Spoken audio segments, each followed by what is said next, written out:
Bien, en este video vamos a continuar la formación en el curso de dibujo computarizado 2D con AutoCAD.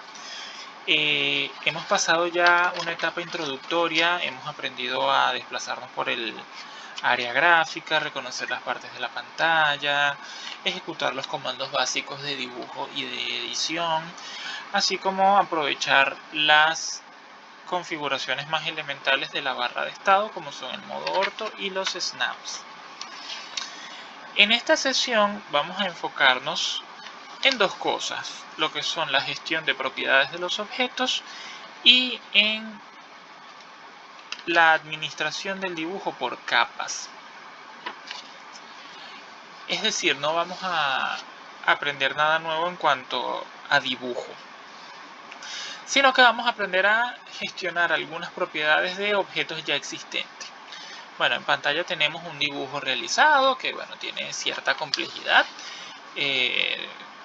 Todavía no vamos a realizar dibujos de este tipo, simplemente en este caso es una geometría dada. Para hablar de las propiedades, lo primero a lo que tenemos que remitirnos es a la paleta de propiedades, ¿sí? Que es esta paleta que tenemos del lado izquierdo de la pantalla, que la podemos quitar y poner con control 1. Si al abrir nuestra interfaz no nos aparece, pues la podemos colocar con control 1. Con control 1 se quita y se pone. Cuando no hay nada seleccionado, como es el caso en este momento ahora mismo, ella nos dice en esta parte no selection, o también dice no hay selección.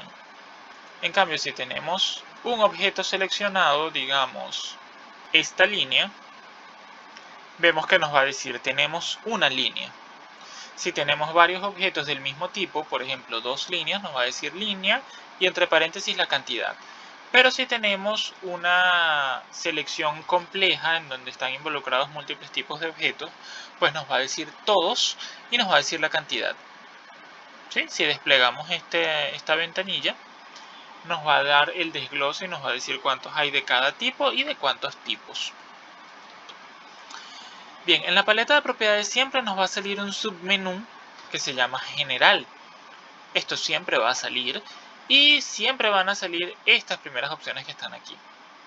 Luego hay otros submenús en la paleta de propiedades que van a variar dependiendo del objeto que esté seleccionado, porque no todos los objetos tienen las mismas propiedades. Ya lo vamos a ver, pero vamos a comenzar con la paleta de propiedades general que, como ya dijimos, va a aparecer siempre y independientemente de lo que tengamos seleccionado. Lo primero es el color. Hasta ahora todo lo que hemos hecho no ha tenido color, han sido líneas blancas sobre un fondo negro, que al imprimir, serían negras sobre un fondo blanco. Es decir, no tienen color, no tiene un color definido, pero eso lo podemos variar. Si yo selecciono un objeto y veo acá en la paleta de propiedades, la parte de general, color, puedo desplegar acá y me van a salir una serie de opciones. Sale en primera instancia una pequeña paleta de colores con colores que hacen alto contraste entre ellos. Es una paleta de colores muy elemental. Si quisiera colocar otros colores, puedo seleccionar y asignarle a cualquier objeto el color que quiera. Pero si estos colores no me gustan, quiero escoger otro, puedo irme al final de la lista en donde dice seleccionar color y me va a salir esta paleta donde tengo más variedad de colores. Esto es una paleta propia de AutoCAD en donde cada uno de estos colores tiene un código índice. Un índice de color numérico que es propio de AutoCAD. De modo tal que si, por ejemplo, se les pidiera colocarle a algo el color 45, basta compararse aquí y escribir 45. ¿Cuál es ese color? Podemos comprobar que es una especie de marrón. Y así con cualquier otro número. Si me estuvieran pidiendo el número, pero si me estuvieran pidiendo un color, pues lo busco de aquí y me va a salir cuál es el color correspondiente. En cambio, si quiero colocar el color según el código RGB, me puedo venir acá a color verdadero y escribir el código RGB.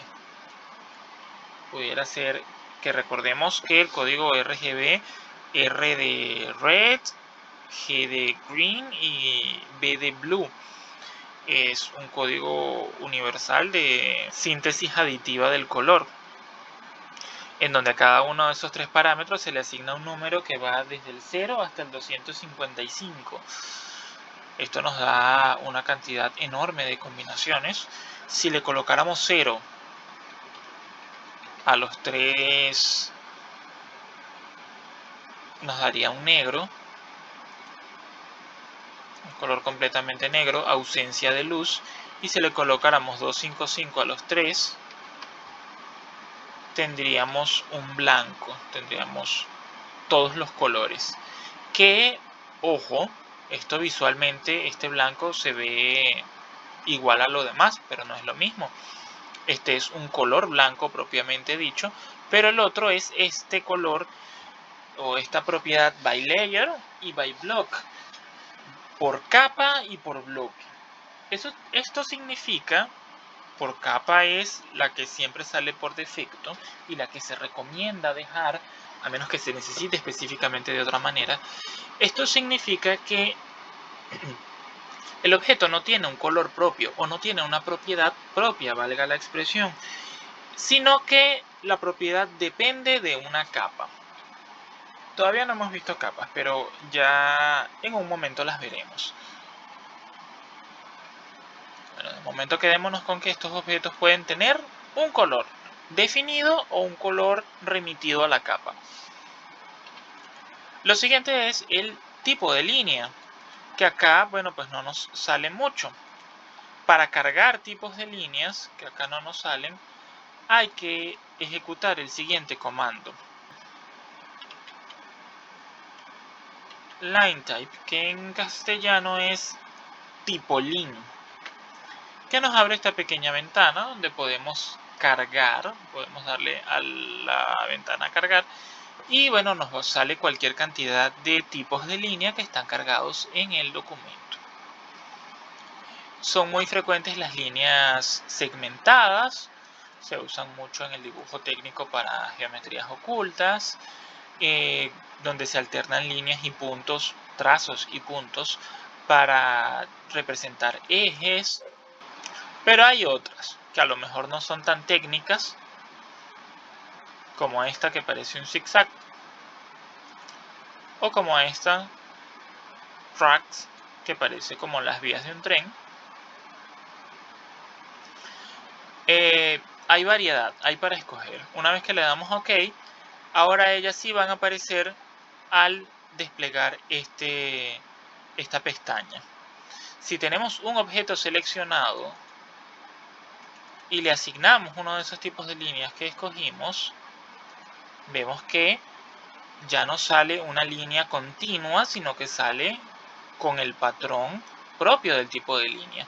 Esto no significa que la línea termine aquí, haya un punto y luego vuelve a empezar otra línea. No, esto sigue siendo una sola línea, una sola entidad, solo que se muestra en la interfaz gráfica con esta intermitencia, con este patrón. Otro de los tipos que cargué, por ejemplo, pudiera ser esta, tracks. Y vemos que alterna estos trazos perpendiculares. No significa, insisto, en que estén dibujados estos trazos perpendiculares. No, acá no hay ningún trazo. Si yo tratara de dibujar algo, él no me va a detectar jamás un snap aquí, un snap endpoint, porque aquí no hay ningún endpoint, aquí no hay ninguna línea. Es simplemente una representación gráfica. Pero de pronto esas líneas me parece que están muy juntas o que están muy separadas. Bueno, al tipo de línea se le puede cambiar su escala del tipo de línea. Por defecto sale un valor, pero yo le puedo poner un valor más grande o más pequeño. Y con eso cambio la frecuencia con la que se alterna el patrón del tipo de línea. Bueno, la siguiente propiedad es el grosor de línea. Bueno, donde salen varios grosores estándares. Y bueno, están todos estos que están en milímetros. Eso es el grosor que va a tener el plano una vez impreso el dibujo. Cosa que veremos en su momento. Y la transparencia. La transparencia debe ser un número que vaya del 0 al 90. Ningún número fuera de ese rango va a ser permitido. Si yo trato aquí de escribir 100, no me va a dejar. Tiene que ser un número del 0 al 90. Donde 0 significa ninguna transparencia y 90 significa total transparencia. Si pusiera un número intermedio, por ejemplo 45, voy a notar que la línea tiene un nivel de transparencia, ¿no? Y los objetos que están detrás de ella se ven. Ahora bien, hay algunos objetos que están unos delante de otros. Conforme vamos dibujando, todos los objetos nuevos van quedando encima de los que fueron dibujados previamente. Y cuando decimos encima no significa que tengan una coordenada z mayor, ni mucho menos. Significa simplemente que se ven como si estuvieran encima. Pero geométricamente ellos están todos en el mismo plano. Si queremos cambiar esa situación y de pronto algo que acabamos de dibujar recién y por lo tanto está delante, quisiéramos que esté detrás, bueno, basta con seleccionar el objeto, darle anti-click y hay una parte donde nos dice ordenar objetos, o si está en inglés dice draw order, es el orden del dibujo. Allí desplegamos y salen 4 opciones. Una es traer al frente, mandar al fondo, traer sobre un objeto o enviar debajo de un objeto. La primera es una forma absoluta de posicionarlo y la segunda es una forma relativa. Cuando decimos enviar delante y enviar detrás, decimos enviar delante y detrás de todo. Queda delante de todo o detrás de todo. En cambio, cuando decimos encima o debajo, es porque nos estamos refiriendo a un objeto de referencia. Es decir, quiero que quede encima o debajo de este objeto en específico y no de lo demás. Lo demás se queda igual. Bien, eso es importante tenerlo en cuenta. Entonces, si yo tomo estos dos objetos y los traigo al frente, veo que a causa de la transparencia que les asigné, se sigue viendo lo que está detrás de ellos.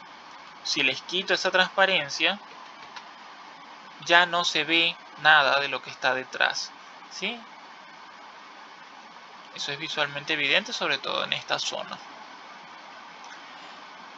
Bien, estas propiedades generales son comunes a todos los objetos. Ahora bien, cuando yo selecciono una línea, que es un tipo de objeto en específico, vemos que después de la paleta general, que sale igual siempre, después salen otras. En este caso, visualización 3D y geometría. Bueno, las líneas tienen ciertas propiedades geométricas, ¿no? Tienen las coordenadas de un punto de inicio, las coordenadas x, y, z de un punto fin, una longitud, un ángulo, etc. Que son propiedades inherentes a una línea. Si selecciono en cambio un círculo, como este de acá, tiene también propiedades geométricas, pero son diferentes. El círculo tiene un centro, las líneas no tienen un centro. El círculo tiene un radio, tiene un diámetro, cosa que no tendría sentido preguntarse cuál es el radio de una línea, porque las líneas no tienen radio. Un área, y así sucesivamente. O sea, estas paletas, esta parte de la paleta de propiedades, mejor dicho, va a variar dependiendo del objeto que esté seleccionado. Y desde aquí se pueden editar algunas propiedades, no todas. Pero por lo menos aquí dice un radio de 48.8. Bueno, yo puedo borrar esto y reemplazarlo por otro valor, digamos 100. Y vemos que cambia el radio de ese mismo círculo. El diámetro cambia también porque el radio y el diámetro tienen una relación unívoca, el diámetro siempre va a ser el doble del radio y el radio siempre va a ser la mitad del diámetro. Igual que la circunferencia, que se calcula multiplicando el diámetro por pi, o el área, que es igual al radio al cuadrado por pi. Estos valores también tienen que cambiar necesariamente, porque entre todos ellos, radio, diámetro, circunferencia y área, tiene que haber una relación de igualdad según ciertas ecuaciones. Entonces, si cambiamos uno, por ejemplo, si yo convierto este en 500, los otros van a cambiar automáticamente.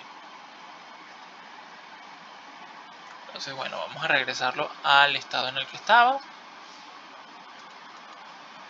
Podemos ver que algunas propiedades se pueden editar de aquí, pero no todas. ¿Cómo sabemos si no se pueden editar? Bueno, porque tienen este fondo gris. Eso significa que no las puedo editar desde aquí. Y las que no, bueno, sí se les puede cambiar ese valor numérico. Debemos tener mucho cuidado de no cambiar las propiedades que están escritas acá en la paleta de propiedades cuando acá dice no selection o cuando acá dice no hay selección, porque eso significa que estamos editando las propiedades por defecto. Si yo cambio este color y coloco color rojo, por ejemplo, todo lo que yo dibuje de acá en adelante va a estar por defecto en rojo. Y bueno, eso puede venir muy bien si es lo que necesito, pero por lo general es mejor dejar todas estas propiedades quietas en by layer.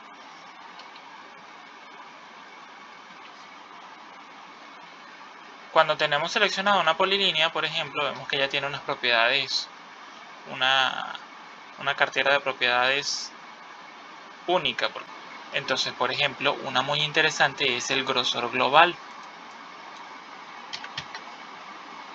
1 he puesto, 5. Vemos que la polilínea pasa a tener un grosor significativo y es un grosor en unidades absolutas, no en unidades relativas. O sea, siempre va a tener ese grosor en la respectiva escala a la que se encuentra. Esto solamente lo admiten las polilíneas. Otra cosa con las polilíneas, y que podemos editar desde acá, es si es abierta o es cerrada. Si es cerrado sí, pero lo pudiéramos editar a cerrado no. Ya no está cerrada, ahora es una polilínea abierta. Pero puedo retornar otra vez y hacerla cerrada.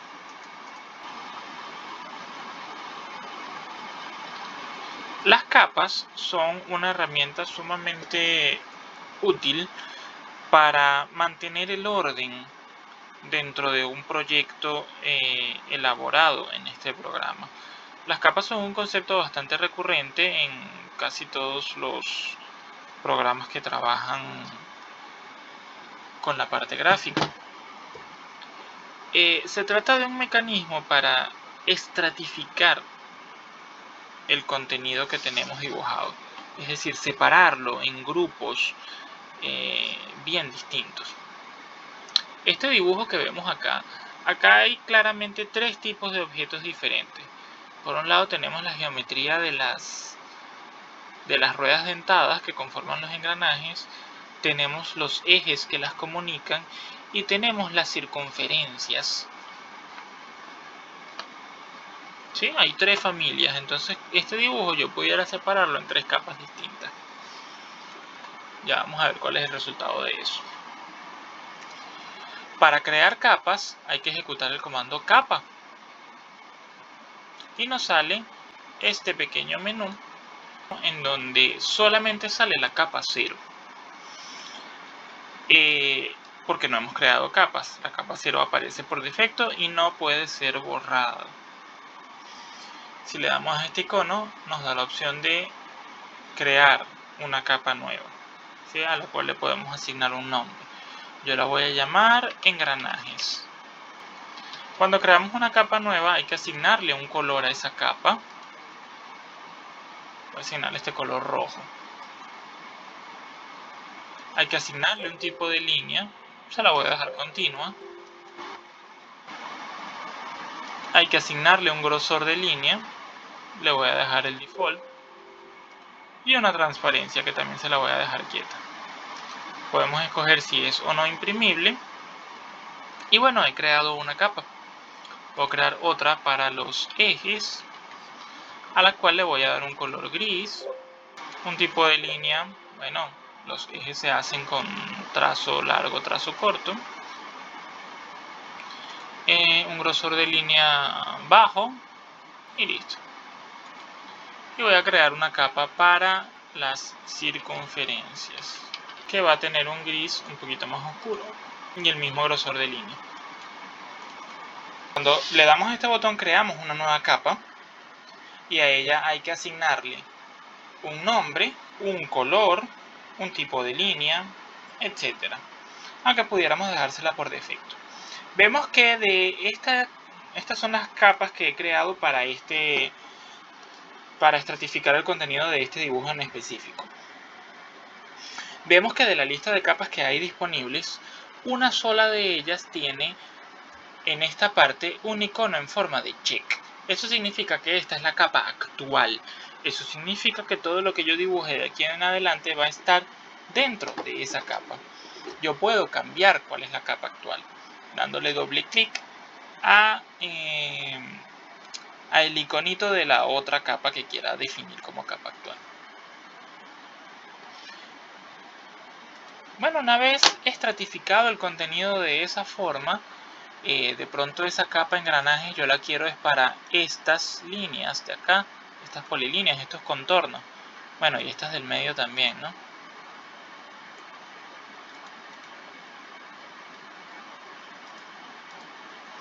Bueno, lo que tengo que hacer es seleccionarlas y enviarlas a la capa engranajes. Vemos que cambió el color, ¿verdad? Entre otras características. A las circunferencias las mandamos a la capa circunferencia.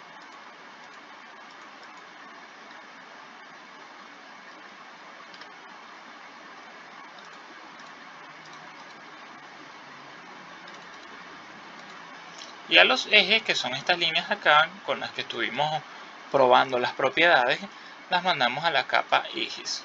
Vemos que no sufrieron ningún cambio porque les cambiamos todas sus propiedades. Y bueno, vemos también una diferencia entre esta polilínea y esta de acá. ¿Por qué? Porque a esta polilínea le cambiamos el grosor global previamente y esta no tiene definido ningún grosor global. Y bueno, las que están más caóticas son las de ejes. Pero bueno, yo puedo cambiar todas estas propiedades que están aquí en varios porque son diferentes y retornarlas al criterio by layer.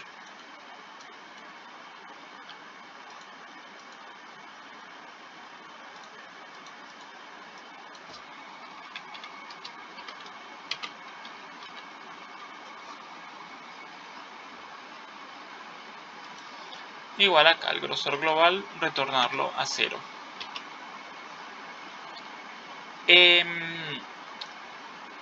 Puede percibirse que hay un poco más de orden en el dibujo, ¿no? Al hacer esto, puedo distinguir claramente qué objeto está dónde y ya no se ve tanto como un carnaval de líneas indistinguibles. A ver, por ejemplo, vamos a retornarle otra vez el grosor global a esta línea. Esta polilínea tiene propiedades distintas a las demás. Vamos a suponer que yo quisiera asignarle esas mismas propiedades a otras. Hay un comando que me sirve para eso, que es match prop o igual a prop en español. El cursor se convierte en un cuadrito. Tengo que seleccionar un objeto del cual voy a copiar sus propiedades. Una vez que lo pinche, habré copiado sus propiedades y se le añade una especie de pincel al cursor. Eso significa que ya copié las propiedades y estoy listo para pegarlas en otros objetos. Por ejemplo, en este. Vemos que al darle clic, adquirió el mismo grosor global que tiene la otra entidad. Es decir, he copiado sus propiedades y las he pegado en otro objeto. Esto es un comando sumamente útil. Bueno, y ustedes se preguntarán qué caso tiene estarle cambiando la capa a un objeto. Eso es sumamente útil para mantener orden en un documento.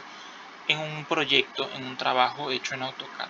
De pronto, ahora mismo con este dibujo que tenemos en la pantalla, que son 3 elementos, es sumamente sencillo, puede parecer una pérdida de tiempo estarse preocupando por crear capas y por asignarle ciertas propiedades a las capas cuando se puede hacer directamente sobre los objetos y pareciera que vamos a invertir exactamente el mismo esfuerzo, y es cierto, porque se trata de un dibujo muy sencillo. Pero cuando trabajamos en grandes proyectos, como pudiera ser un plano de arquitectura, es muy bueno y es muy conveniente tener todo separado por capas. Tener una capa para lo que son las paredes, tener una capa para las columnas, para el mobiliario, para la jardinería, para las cotas, etc. De esa forma se puede manejar el contenido por separado cuando convenga. Bueno, las capas se pueden, con estos iconitos que vemos acá, se pueden prender, se pueden apagar, se pueden congelar y se pueden bloquear. Cuando a ese bombillito lo pinchamos, estamos apagando la capa. Ahí he apagado la capa engranajes. No es que se hayan borrado los dibujos siguen estando allí, solo que están ocultos. Eso es sumamente conveniente, ¿no? De pronto tengo muchas cosas dibujadas una encima de las otras y necesito filtrarlas porque el dibujo está saturado, entonces, pero no me conviene borrarlas, entonces simplemente las coloco en una capa separada y apago dicha capa. Si la vuelvo a encender, vemos que allí tenemos la capa actual, que es la capa engranajes, apagada, pero la podemos encender y retorna el dibujo. No se borró, él sigue estando allí.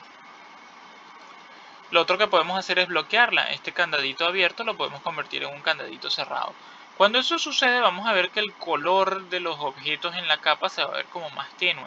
No es que haya cambiado el color sigue siendo el mismo. Si esto se imprime, va a salir exactamente del mismo color si estuviera bloqueado, si estuviera desbloqueado. Solo que ahora, como está bloqueada la capa, todos los objetos dentro de ellas no son susceptibles de ser editados. Si yo selecciono esto y le doy a suprimir, a borrar, vemos lo que nos dice la línea de comandos, que un objeto no pudo ser borrado porque se encontraba en una capa bloqueada. No se puede borrar. Y así como no se puede borrar, no se puede copiar, no se puede mover, no se puede girar, no se puede escalar, no se le puede hacer ningún tipo de edición. Pero sigue estando allí y se sigue viendo. Esto es sumamente útil si queremos dibujar, si queremos recortar cosas y que no en referencia a una geometría existente sin afectar dicha geometría. Para eso nos puede servir tener una capa bloqueada. Y bueno, eso va a ser todo por el momento.